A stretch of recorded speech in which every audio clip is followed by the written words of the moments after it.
Several people who live in an apartment complex in Glenwood South woke up to discover this damage.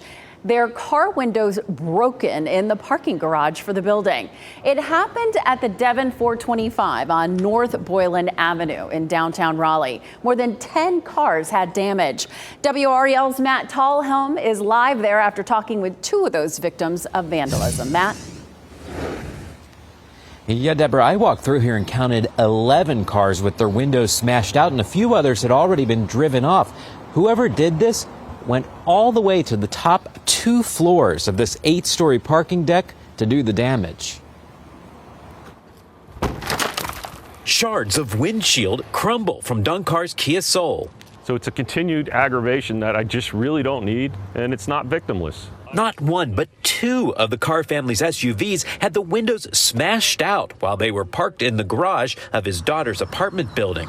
I now have a $500 deductible on this, a $500 deductible on this that comes out of my pocket that I then have to now try and recoup. He's now left to clean up the damage. And what's worse is the amount of time that we now have to take, and then the feeling of insecurity. And they're not alone. Remnants of a break-in spree covered the concrete parking deck's top 2 floors. Someone smashed out the windows of more than 10 cars, some of them parked side by side. At least 6 or 7 just right here. Lindsay Munster discovered her SUV was one of those this morning when she saw Raleigh police in the parking deck. You can still see a little bit of glass on the ground. Pointed pieces of shattered windows dangle from the door frame. I was just in complete shock. This has never happened to me, so I was in complete disbelief. Munster says it doesn't look like the vandals took anything of value, but they left behind a mess for her and her neighbors. And over the last year, we've reported several times on vandalism in and around Glenwood South. And hopefully we can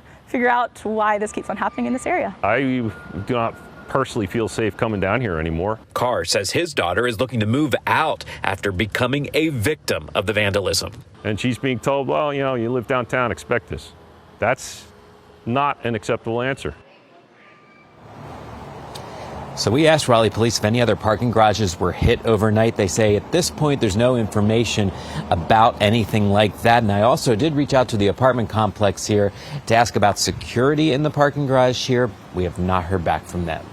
So frustrating for those folks. Matt Tallhelm live in Raleigh. Thank you, Matt.